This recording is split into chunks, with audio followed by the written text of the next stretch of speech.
Dr. Swamy, thank you very much for speaking to us. So we're trying to understand what and whether you have a vision for young Indians. But before we do that, let me ask you something. What are you exactly? Are you a good cop, a bad cop, a maverick, a troublemaker? Because we're not able to make out. Well, I think it depends on the situation. If I see a crook, I will be a troublemaker.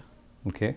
If I see a gentleman, I'll be one of the most civilized persons that you can see, erudite. It depends on the circumstances you are in. And people who see me in one particular circumstance then extrapolated that to the total personality, which is not true. So when they see Maverick, there also I find if you express an independent opinion, then you're a Maverick. But if you don't express an independent opinion, they will go on pestering you. What about this man who's corrupt in your party? Why don't you speak about him? If I do, they'll say he's a maverick, he's speaking against his own party. Right. And the reason I'm asking this is, you know, when young people today, and we're talking about first-time voters, enter the realm where they will choose their candidates, the chances are that what they will encounter is confusion, right? Yes. And that's sometimes exacerbated by the media onslaught that we are seeing today. And you're actually part of that, right? Because you're there on TV every other night, you're taking positions on a whole bunch of issues. So I come back to the first point that I made. It creates and perhaps accentuates confusion. That would be a problem only if the youth wanted to be like somebody else. I say, don't ever fall into that trap. There's no such thing as a role model. Everybody has different circumstances. And therefore, you decide what you want to do. And then don't look this way, that way, don't get persuaded. Never do something because somebody says this is what you should do. You can listen to a lot of people, but ultimately, you have to make the decision yourself. If you do that, there will be no confusion. So let me rewind then, right? So we know a certain Dr. Subramanian Swamy fashioned media images, positions taken on a variety of issues and very diverse. If I were to rewind, take you back, why did you enter politics? I entered politics for a very simple reason. I came back to this country and I advocated market economy. The prevailing opinion with people like Mr. Amartya Sen and others was that it was a left-wing environment. The Soviet Union had enormous influence.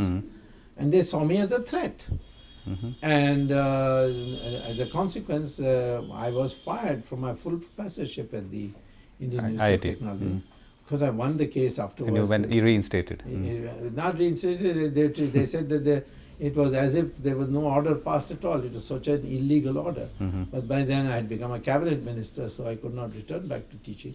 So I had entered politics because the choice was either go back to America and start teaching at Harvard again, or stay in India and do something else. And the only opening that time was politics. So that's how I entered. So you said, politics was an accidental career move? It was like a compulsion of the situation because there was no other way I could survive in India. Because I couldn't get another job. The answer people would look for is because you wanted to serve the country, you wanted to bring about change, you wanted to...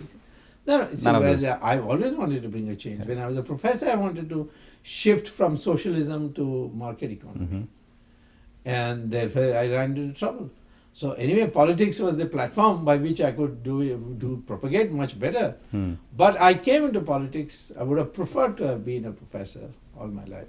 What's the common thread behind most of the actions that you pursue today? And many of them are in court, of course. Well, I fight illegality, I fight injustice.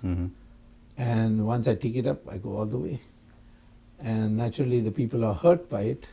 They say all sorts of, ascribe all sorts of motives, say all kinds of things. There are obviously, I mean, I'm not trying to ascribe motives, but there are some kinds of cases you pick up and there are maybe others you don't. Yes, I do. So what's the method? The method is this, that I have a limitation of time. And if I'm not in power, I don't even have resources, limited resources. So in order to meet the standards of proof in any endeavor, whether it's academic or the courts or any other, I have to put in a lot of effort. So I take the view that if someone is my associate and is corrupt, it's not my job to expose him. Because he has opponents. They should be exposing him. I will oppose those who are opposed to me or are blocking me or hurting me. those are the people I will concentrate on. So it's a question of having necessity to make choices because I have that limitation of resources, time, Right.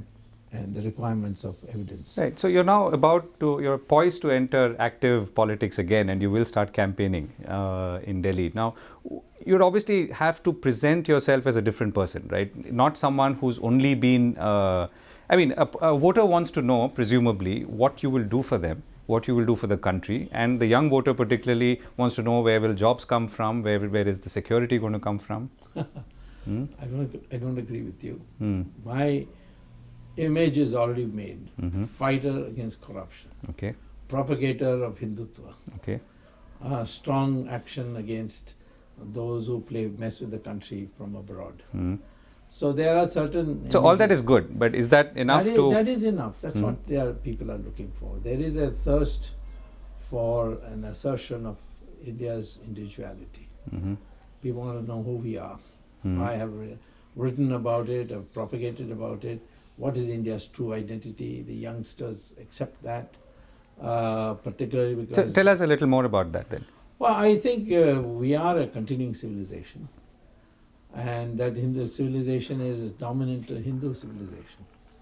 But the beauty of Hindu civilization is that it allows everybody to practice their own approach to God, Hmm. and that means including other religions. There's no other religion in the world Hmm. which gives you that freedom. In a Islamic country, Hmm. you try and propagate Hinduism, you are dead. Right. In Christianity, they will call you devil's disciple. Right. So I would say that India has to recover its original culture, Mm-hmm. and that is endeavor, full endeavor, that the religion teaches you that you have freedom of action. The fruits of that action will come in haphazard way, not necessarily linearly related to your effort. Mhm. Sometimes you can put in a lot of effort and get nothing. Sometimes you sit at home and the thing drops in your lap. Right. But you said you don't agree with me when it was Yeah, my because attempt to I define don't- what Young I- India I think wants. No, but I don't think there's any confusion. Mhm. Or no Because contradiction. Or a contradiction, because I have seen that in Twitter. Hmm. Well, I have a following, genuine followers, not people from Turkey or anything like that. I have almost 500,000 followers. Hmm. They're all young people. I've held a Twitter conference, Hmm. different parts of India. Yeah. So they're interacting with me. There are people sending me emails. There are people who come to meet me. I think the one thing is that they appreciate is that there is clarity of personality. There's no Okay. doubt where I stand on anything. Mm-hmm. And that's what they appreciate. So when you say people are saying, no, I'm not a new person. I'm a well-known person. Oh, exactly. That there's no- I have the emergency, I have a record which is unparalleled Mhm. when fighting it. Hmm. I've written articles on which I was vindicated, whether it's a normalization of relations with China or Israel, or economic reforms, which in fact I was the first one to prepare the blueprints. So I think this particular aspect is not the problem. Everybody knows me. Okay. Who read newspapers, who listen to televisions, and so on. So I think So that let is me not the problem. let me then frame the question differently. Yeah, What is Young India, according to you, looking out for? And more importantly, what will deliver to their aspirations and desires? They want to know how to design their life in such a way that they are happy. Mm-hmm. Okay, see, even in the Western countries today, they are coming to our sadhus and sannyasis and ashrams. You go to Ramdev's or Sri Sri Ravishankar, you see so many foreigners, all very well-to-do foreigners. And in the United States, there are all these sadhus who have opened ashrams and flocking people, yoga and so on. I think this is the key thing that youngsters are looking. How should I design my life or focus my life, and how do I deal with problems of life? So I begin by saying, first of all, that nothing is more enriching in life than taking risk. Mm-hmm. And the British taught us, play safe. Mm-hmm. The most damaging thing for your life is to play safe. When you say risk, you mean entrepreneurial kind of risk, or Anything. Okay. You see, supposing I say, I come from a family of lawyers, and I say, no, I want to be a doctor. Now there will be consternation in the family. They'll say, everything is ready-made for you. What are you doing? or I want to be a business management graduate, or I want to be an artist. I say, go by what your instinct tells you. It doesn't matter if you end up failure. Meet failure as a great educator. Right. So, I mean, this is advice for the parents as well, as much as not to expect their children that they must be top of the class by mugging. They must, reason. So I would say taking risk in a way, in a calculated way, naturally. I'm not saying that you should take wild risks. If you are in a position to take wild risks, no problem. But you must learn to take risks. Don't play safe. Don't go for a career which means getting a salary and then retiring and watching television after that. Do something. Be an innovator. We have a crude oil problem of importing from abroad. Find hydrogen fuel cells, or you work on converting thorium into fissile uranium. There are so many things. Real problems that this country has. And think of doing something that I am making the world better than when I came in. That should be the focus. And you were also saying that that's not how people of your generation were brought up. When I was a young boy, their career in National Defense Academy, become an army. That was one great career. IAS, IFS, which really meant, just getting an annual increment in your salary, and at the end of that, a pension or a provident fund. I said, no, you stand on your own feet. Don't work for somebody else. Provide work for somebody else. That sort of an attitude. So that's what they should do. No, so that's what they should do. You're saying take risk, take leaps, even when you're young, and also equally telling them. Do what you want to do. Right. So and don't be afraid of failure. Failure is a great educator. But get up again. Don't get devastated. Then there are different kinds of intelligences. We place too much emphasis on cognitive intelligence. But there's something called emotional intelligence, how you put across your views, how you can persuade the other person to come over to, create followers, that is, so to speak. Then there is something called social intelligence, not to pursue your private interest in such a way that society is harmed. You can start a factory and pump evil smoke into the atmosphere. You may make profits, but the society will get health problems. Right.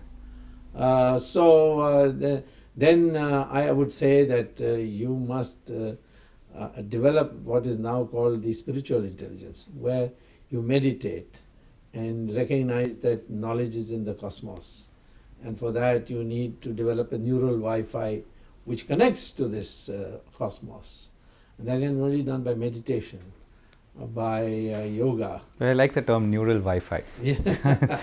I use it with your permission. Yeah, sure. So, but these are all now in the West recognized as field. But it is there in the Vedas, it is there in the Upanishads. Right. So take risks, cultivate emotional intelligence. Multiple spiritual intelligence. There are 7 multiple intelligences. Yeah. So that's what I should do, or particularly if I am representing Young India here. What will you do for me? Well, I have... not just if you were elected. I mean, that's one part. When people come to me with problems, I teach them how to analyze the problems themselves. I ask questions. There are a lot of people who write to me on Twitter about their problems. I ask them counter questions. Sometimes I give them a little knock, don't be stupid. And it awakens them.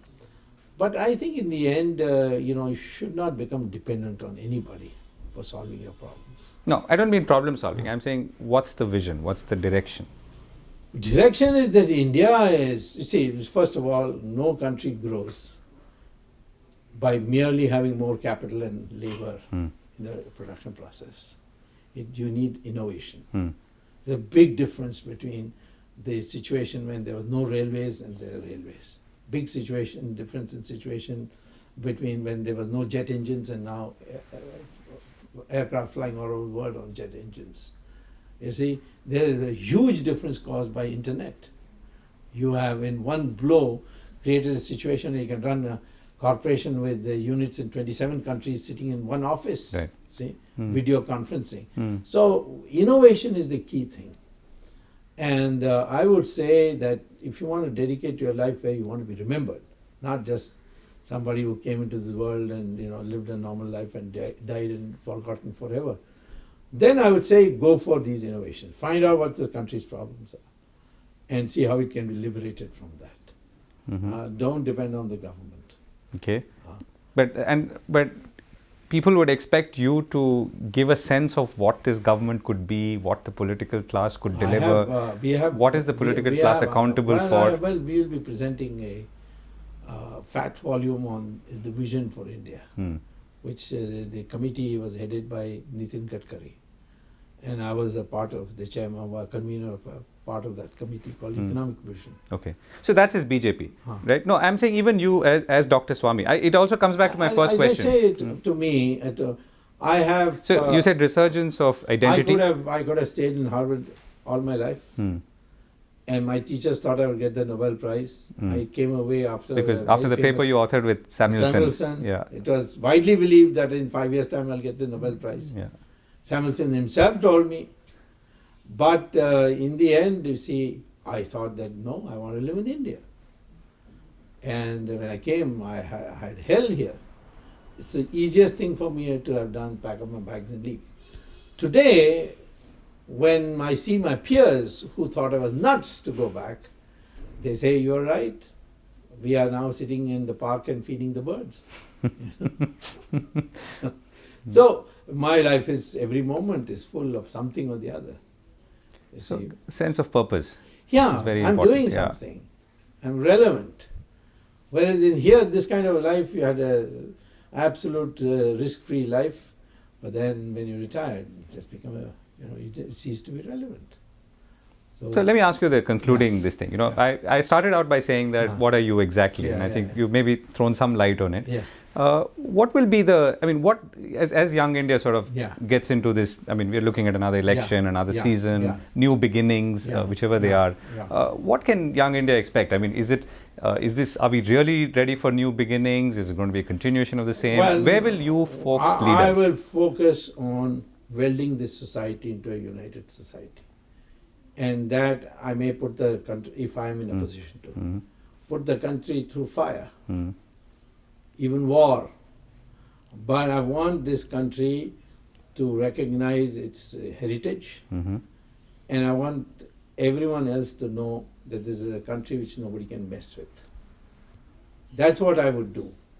Put people through shocks. Okay. And then help them come out of it. And can you illustrate one shock? Well, if you were to deal with terrorism, we'll have to go to war. And for like the US did? Well, US did not, that's not going to war. They call it the war on terror. No. They just landed in a country, and when more than 20 people per week started dying, they wanted to leave. Like they did in Vietnam, and now they're going to do in Afghanistan. So what would you do? I would say, no, if you think that there is an entity which is hostile to your country, you put an end to that country, as we know it. Like the Americans did with Japan. They really devastated that country. But then Japan became a new country. There I would say that don't compromise with evil. But you're also effectively saying bomb your neighbors or bomb a neighbor. I'm not asking them to bomb the neighbors without provocation. They must do something to you. And you will get an opportunity, because the Taliban in Pakistan is hell-bent on doing something to you. We have a country where 500,000 Kashmiri Pandits have been driven out from Kashmir. They are in refugee camps, large number of them. But let me take you back. I'd love to engage with you on this point, but let me come back to what I started with. So you're saying that I should vote for you or vote for the BJP because you promised to... I'm not promising heaven. Okay. But you're promising a version... I'm promising you nation building, part in the nation building. Okay. This country has been... But also you're also promising shocks. Absolutely. Be ready for shocks. Sure. It's possible that my mere threat might work. Then I'm ready for fighting back. So I don't know whether I have to go through a war at all. It's possible that... But present a far stronger front than we've ever done before. The assertion of the identity of India, Hmm. which is a nation of Hindus Hmm. and those others whose ancestors were Hindus. That's the identity of India. Okay, and that's a statement that you've made in the past, and I'm making it and been in a little bit of trouble for. That is But only anyway, with the Italians here. correct. Anyway, that's not the objective of my conversation. So you're saying, as the self be take risks, Yes. build your Innovate, 7 intelligences, stand on your own innovate, feet. stand on your own feet, and from us, that's you. Yes. Look for direction to create a unified entity. That's right. In your case, Unified you talk India. about Hindutva Yes. as the Yeah, unifying because force. 80%, if I can unite the Hindus, Yeah. others will follow in. And be prepared for shocks, because we have to use this We have opportunity to be There's assertive. no way of making an omelette without breaking the egg. On that note, thank you very much, Dr. Swamy. Thank you.